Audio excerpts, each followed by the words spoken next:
Good afternoon, sir. We are very happy to have Mr. Mozaharul in ACT now today. He is Regional Coordinator, Climate Action, UN Environment Program in Asia and South Pacific, in Asia Pacific office based in Bangkok. He's also Head Secretariat of Asia Pacific Adaptation Network. Mr. Alam is now tasked with the Responsibility Officer in charge of UN Environment Program in India.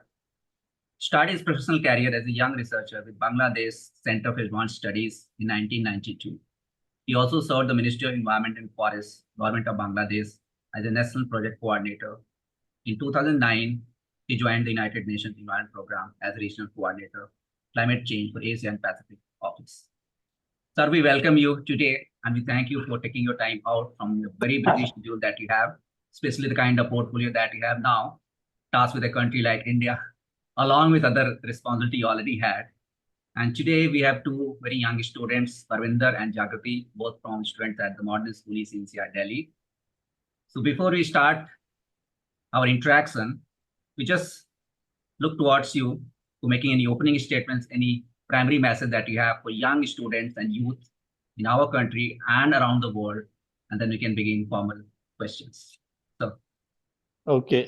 First of all, thank you for invitation, and my apology that I did not able to find time until today. So please accept my apology. In terms of the masses, what I'd like to basically tell to the youth, one is the climate change is something which is not that it will come in future. It is already happening. It is with us, and we are already facing the adverse impact of climate change. If we look into the climate, the projection, the scenarios, the impact is going to be more unless we put our action together. And my main message is we cannot wait to take action. We need to take action now, and we need to take action together. Thank you, sir. Thank you so much. I now hand over to Barminder for our first question, which is prepared. So, Barminder. Thank you, sir. A very good afternoon, Mozaharul, sir. I am Barminder. I'm a student from the Modern School, and I'm a passionate young climate activist and an environment optimist. And keeping in mind your opening statement that climate action is not something we are talking about happening in the near future, but in fact, it is taking place now. According to a study by the NASA's Goddard Institute for Space Studies, the average global temperature on our planet has in fact already increased by at least 1.1 degrees Celsius since the year 1880. And this rise has serious and in fact deadly implications for countries in South Asia like India and Bangladesh, and then even more so for all of the Pacific nations. In addition to this, the SDG targets are 84% off track. So given all of these things, how do you believe countries should expedite their climate pledges and take immediate decisive action? Okay.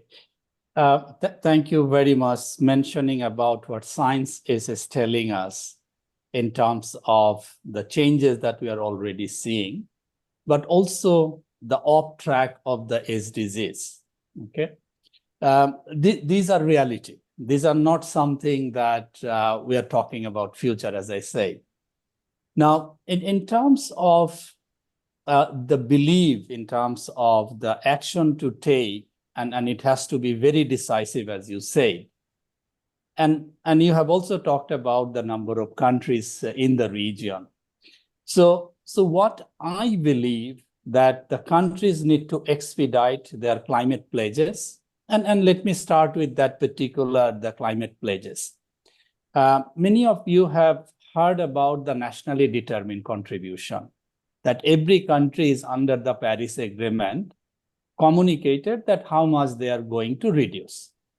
And if we look into both the commitment, conditional and unconditional, and when we are talking about the conditional, meaning that the developed countries will be providing the financial resources, the technology and the capacity building. And the unconditional meaning that country will be doing it by themselves.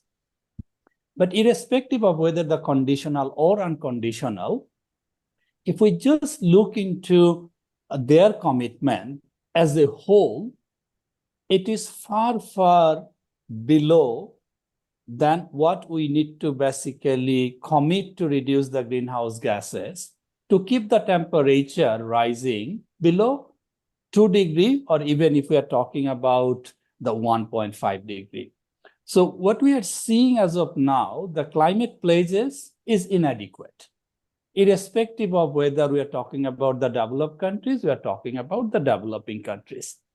Now that inadequacy is very much there. And if we don't increase the commitment, by end of the century, it is likely that the temperature will be somewhere between 2 to 3 degrees. The different models are predicting differently.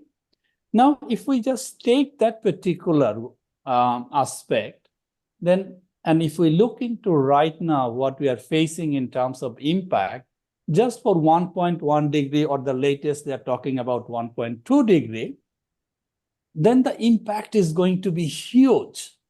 So it is not that we don't need the immediate action. We need to take the immediate action. We need to increase our climate pledges. And it is not only the pledges. We need to ensure that we are implementing. It's like what you have indicated, the SDGs, the target, the global community collectively, they have agreed all the SDG target under the 17 goals. But we are seeing that actions are not adequate. And that is the reason we are seeing that it is not progressing well, they are off track. And even if we just look into the climate change, the goal 13, it is not only the off track, it is regressing. So it is not progressing. So I think that is in a big alarm. So unless the countries take the decisive action to reduce the greenhouse gases, the temperature is going to increase. More increase of the temperature, meaning intensifying the impact and the problem. Intensifying the problem, meaning we need to invest more on the adaptation to deal with the problem. So there are consequences. Unless we take action in one part, it will trigger the problem in other areas, and then we need to address the problem in other areas. So we need to think about the full picture of the problem, and we need to bring the full solution of the problem. Good afternoon, sir. I am Jaagruti, a grade 12 student and captain activity at the Modern School ECNCR Delhi, and I'm also assertively working together with ACT now. My question for you is, what inspired you to choose a career in climate change research and advocacy? And can you tell us more about your role as a regional climate change coordinator at UNEP? Okay, thank you. It is very personal question, but let me also take it also from a personal point of view. But let me start with, I never thought that I would be working for UN. But when I basically done my master's degree, and when I did my research as a part of my master's degree, I did the climate change, the periodicity analysis in Bangladesh. It was primarily part of my academic degree to obtain, but somehow I landed in that area. Okay. So that is the beginning of my work as a part of my academic degree to obtain. And I did that, the periodicity analysis, as I mentioned. But I can tell you what I see in my life that I did constantly, and I continuously doing this, is the area of the work that I'm doing. I'm paying the full attention of the work. That is the one. The second one is I'm enjoying doing it. So it is not that something I feel as a burden. I don't feel this is a burden. I enjoy the work. And I think collectively, as I was focusing on the same area of the work, I had the opportunity not only to work for the IPCC, but I also was part of the It's called the Climate Action Network International, which is the largest the non-government actors coming together in the climate space. So I also serve as an international board member for that. So I was enjoying doing all those things. And I think that brought me where I am right now. So that is the way I see my whole. And I think that is what. Now, as you said, that what I'm doing as a part of the climate change, the regional sub-program coordinator, I think I do three things. One is I support the government in terms of advocating why the climate change need to be integrated into the policy and the planning, as well as in the budgeting system. And the climate change cannot be considered as a separate area of the work. It has to be part of the development. So that is the advocacy that I am doing with the government, and I'm trying to pursue to integrate climate change as a part of the development.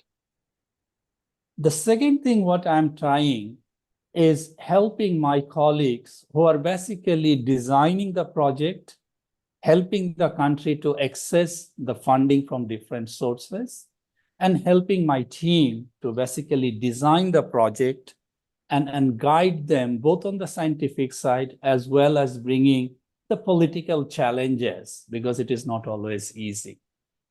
So that is the second thing that I'm doing. Third thing, what Rajiv mentioned about the Asia Pacific Adaptation Network.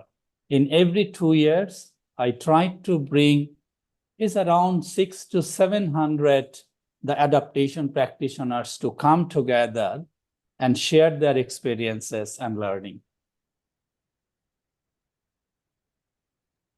Thank you, sir. And it is, as a student, I must say, it is quite inspiring that at the end, you got to do what makes you happy. Thank you. I just also like to just, Barminder, saying that meeting a glorified person. I'm not a glorified person. I'm a very simple person. I enjoy my work. Oh, but sir, in our minds, you are an idol to look up to when it comes to being a climate activist, especially because we see you doing things and also implementing them, as you rightly mentioned. Thank you. Thank you. So my another question for you is, countries like India, Bangladesh, Sri Lanka, which are heavy with population and wondrous task of meeting development goals for its people, how can they take lead in mitigating climate change without compromising its development plan? Okay, very, very, very good questions. Obviously, if we look into India, Bangladesh, Sri Lanka, all these three countries are developing countries. And Bangladesh, even right now, is the least developed countries, and the country will graduate in the 2026, if I'm not mistaken. Okay. But obviously, the development is a priority and should be the priority. But if we look into the development, the way the development used to happen in 30, 40, 50 years back, is not the same development that we'll able to afford, and we should not go for it, because we have more knowledge, we have more technologies, and we will able to bring basically the knowledge, the technologies, and the know-how to make our development climate friendly. We can make our development climate resilient. So in that context, it is not the issue for the developed or developing countries or the LDCs.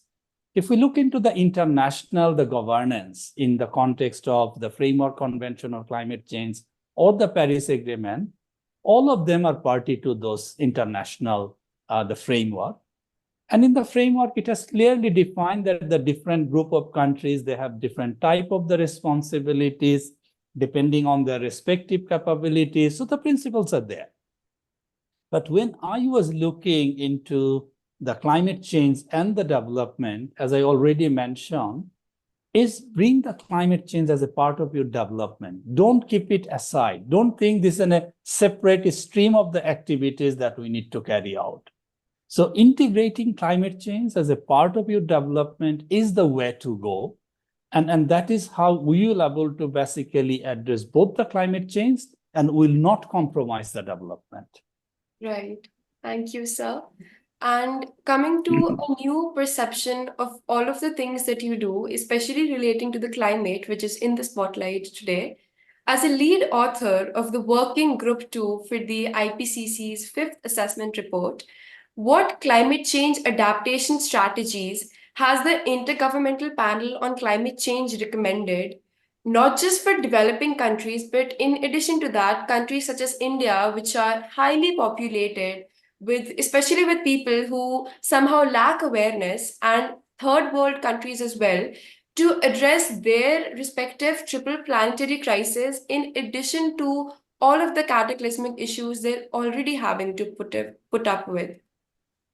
Okay, it seems that you have basically done a good research on me, and that's the reason you are asking me about the IPCC, the lead author. But I really appreciate that. So thank you very much for asking this question. Now, if we look into the IPCC, as you know, it is a group of scientists. They reviewed the existing literature. They don't generate any new knowledge, but the IPCC, it synthesizes the knowledge and bring the knowledge together. So that is what the IPCC does. Now, if we look into, let me start with the triple planetary crisis that you have just mentioned. So what we call the triple planetary crisis and a climate crisis, the biodiversity loss, and the pollution crisis, okay? And if we look into these three crises, in terms of the action, they're basically intertwined because they're also interconnected.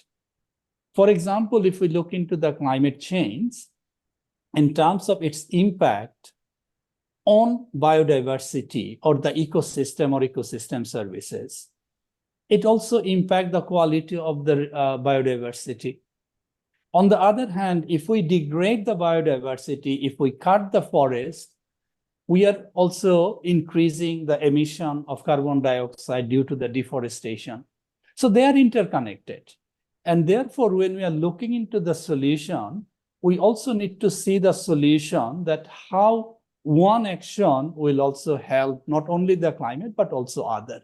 So we also need to think that in a holistic manner. Now, as you mentioned, what the IPCC suggested in terms of the type of the action countries like India or Bangladesh that can take. The IPCC, they don't normally come up with a very country-specific suggestion. But if we look into the type of the problem that countries like India, Bangladesh, or Sri Lanka are facing and will be facing in future, many of those suggestions or the recommendation are relevant. And let me give you the example of the ecosystem-based adaptation to address climate change. Sometimes we call it the nature-based solutions. There are different words that the different communities are using.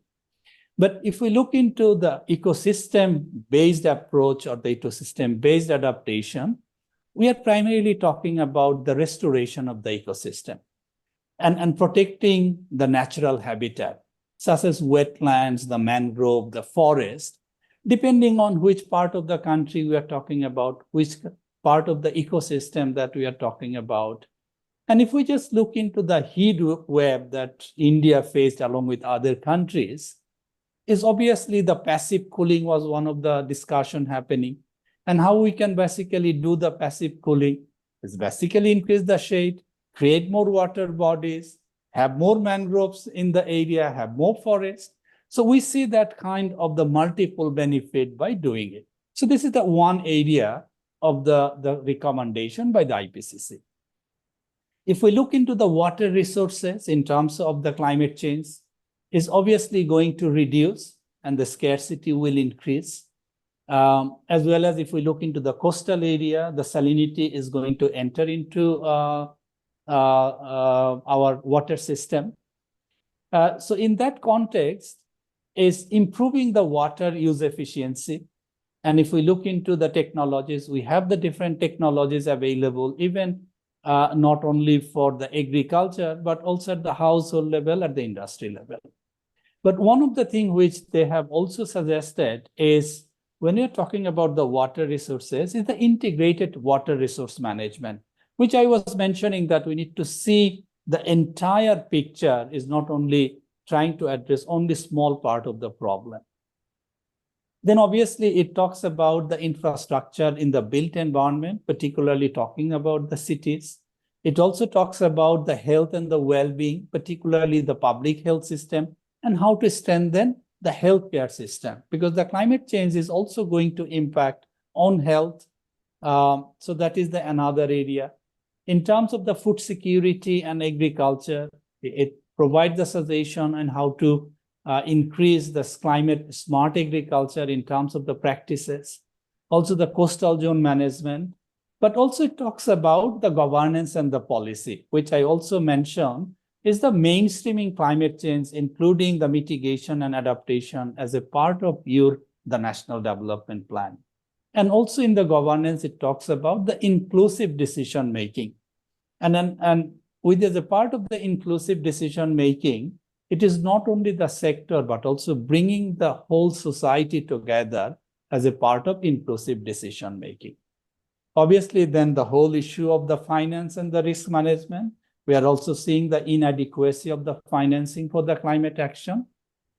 So that is another area they have also suggesting the different, the mechanism, not only the financial resources to provide, but there are financial instruments which can also help addressing climate change. For example, the insurance as a risk mitigation, the tools. So let me stop here. Thank you so much for that question's insightful answer, sir. I'm so glad that I finally got a window into the work that the IPCC does and how it is impacting people like me as part of countries like India. And sir, speaking of, all of these implementation strategies, every question that we seem to ask you comes with new insights as that of a political position holder, as a researcher, and as a very passionate climate activist.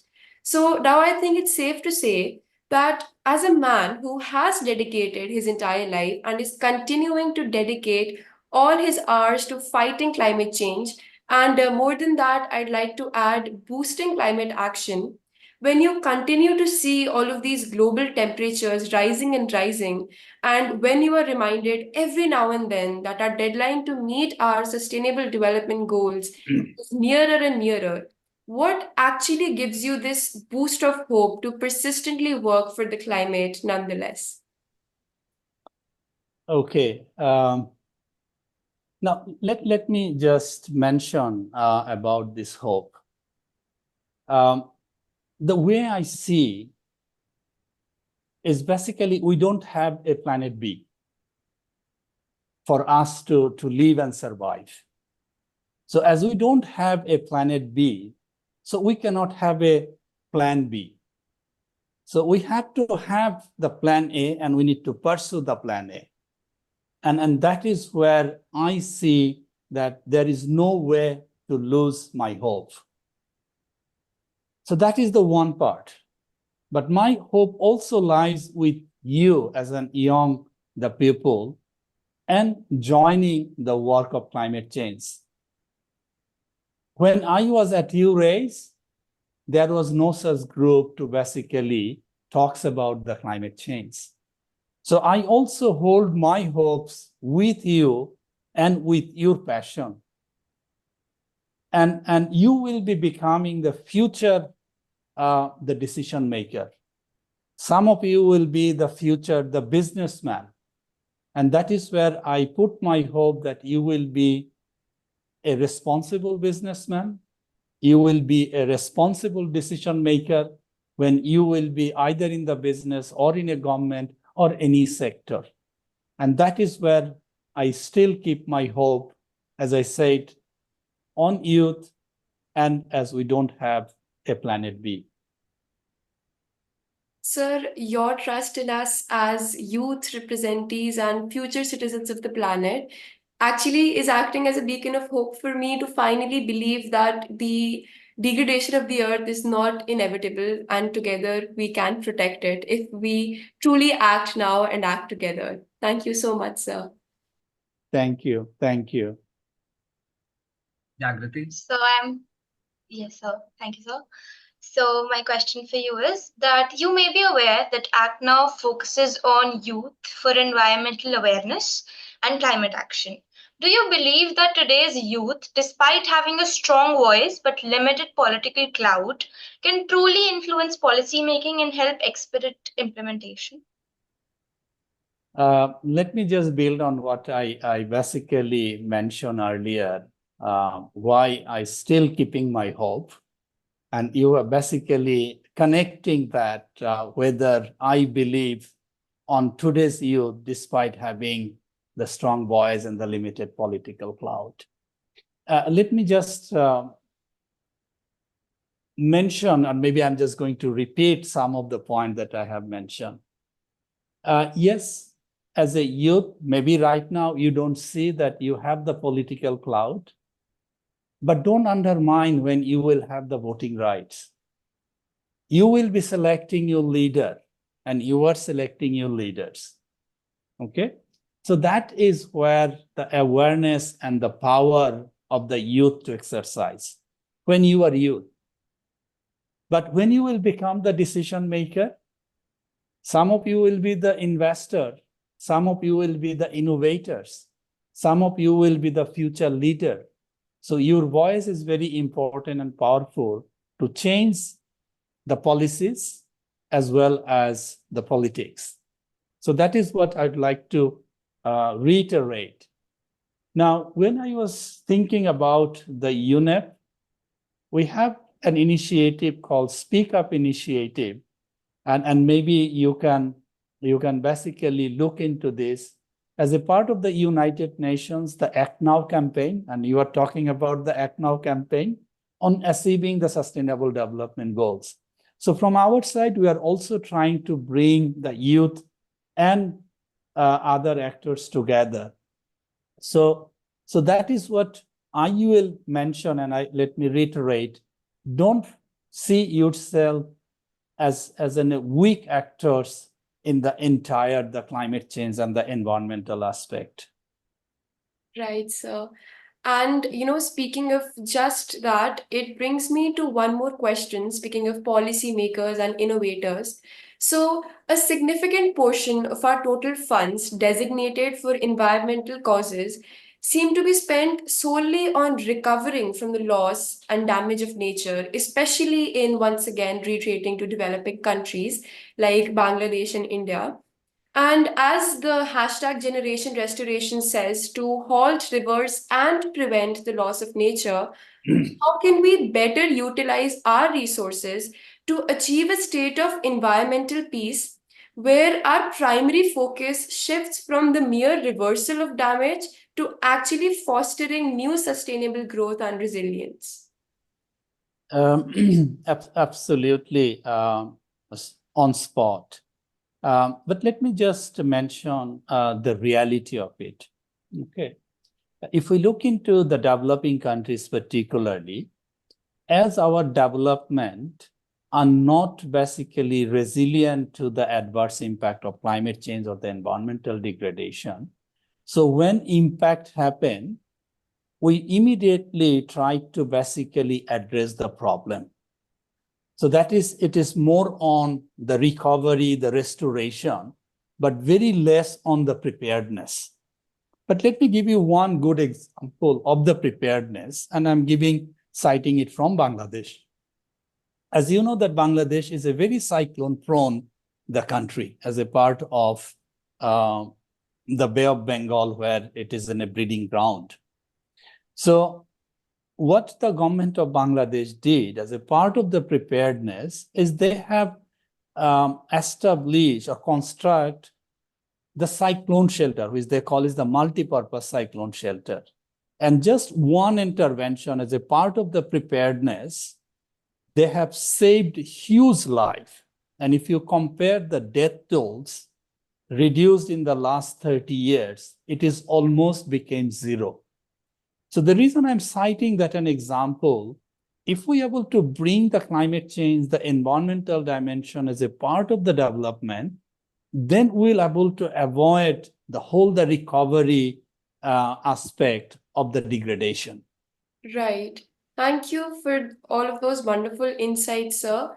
I mean, now I finally believe that even though the SDG goal for climate action may not be progressing right now, but it's safe to say that as youth, we will make sure we get there and we get there soon. Thank you, sir. Thank you so much. Jaagruti, It you was have one more wonderful question, right? talking to all of you, and I believe I will able to hold my hope on you.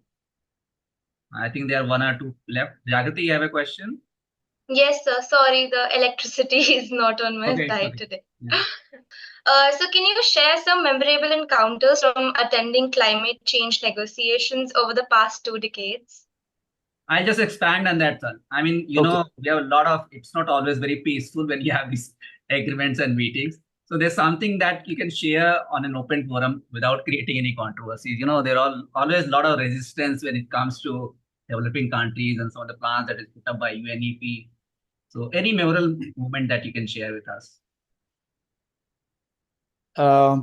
Okay. As you know that when the climate change negotiation happened, is basically the countries, they have the differences in opinion. Okay. And if you look into the differences in opinion, you will notice one of the area which will continue the debate is the common but differentiated responsibility and respective capabilities. Okay. And when they will be basically using it is just to remind that I'm not responsible for. And that responsibility attached to money, and that responsibility attached to the technology transfer and providing the technological support. Okay. So we need to basically see how to navigate that. And let me just share with you one of my, I remember that challenge. I was coordinating the G77 and China, the adaptation group at that time. And within the G77 and China, they also have the diverse view. So it is not necessarily in the negotiation, it is always the developed versus the developing countries. It is also within the developing countries, they have the different, the area of the interest. So that is also another area that we also need to keep in mind when we are basically trying to understand the differences in opinion, the contentious issues. It is not necessarily always the developed versus developing countries. It is also within the developing countries, like they have within the developed countries too. Thank you, sir. Thank you so much. And before we conclude this interview, there is just a small question. It's been a long journey for you from a young researcher to I would rather call it a powerful position in UNEP, because UN is a political body, not UNEP so much. There are a lot of countries who respond without being biased. In this journey from young researcher to current position, how much the world has changed for you and how much the climate has changed? I think if I look into the climate change, absolutely in the physical phenomena point of view, obviously, if I look into when I did the research, as I mentioned, as a part of my university degree, then I have done the climate modeling, the general circulation model 30 years ago. And during that time, we generated the different climate scenarios. And when I look back after 30 years, what we presented as a part of the model outcome, it is closer to what I'm seeing right now after 30 years in terms of the changes of the temperature, the erratic behavior of the rainfall, number of cyclone or the extreme weather event is happening. So this is what I mentioned, that climate change today is not something future. It was probably the future 30 years ago, but it is not the future today.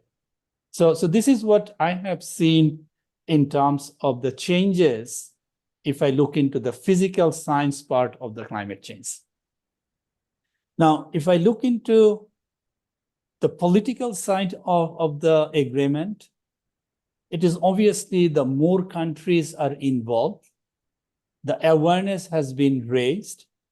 There are also actions happening, but we can obviously talk about that actions are not adequate. Absolutely, actions are not adequate. But it is not that actions are not happening. Actions are also happening. And the reason I'm also mentioning why we are seeing that action are happening, but not adequate. If you just look into the climate change projection 30 years ago, we were talking about the temperature increase by end of the century somewhere 4 to 5 degrees. Okay. Now we are not talking about the 4 degree or the 5 degree. We are talking about 2.4 to 3 degree. But that is where I'm also seeing that, yes, the actions are also happening in the last 30 years. But actions are not adequate. We need to scale up the action, both on the mitigation, both on adaptation, the technology deployment, and the financing. It is not that world don't have money. We have seen during the COVID period that yes, if the government wants to bring out the money from the treasury, they can. If the private sector would like to basically contribute, they can. I think it is the will that we need to push for. Thank you, sir. Thank you so much. And again, I am so grateful because our job is to work with these kids, what we couldn't do in our lifetime.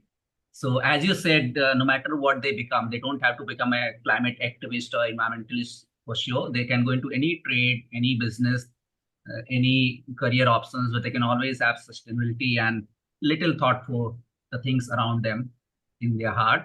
And that is where our effort lies. So again, I not only thank you, I thank UNEP also. They have been very, very supportive. And this year, they also put up our event in their own event list.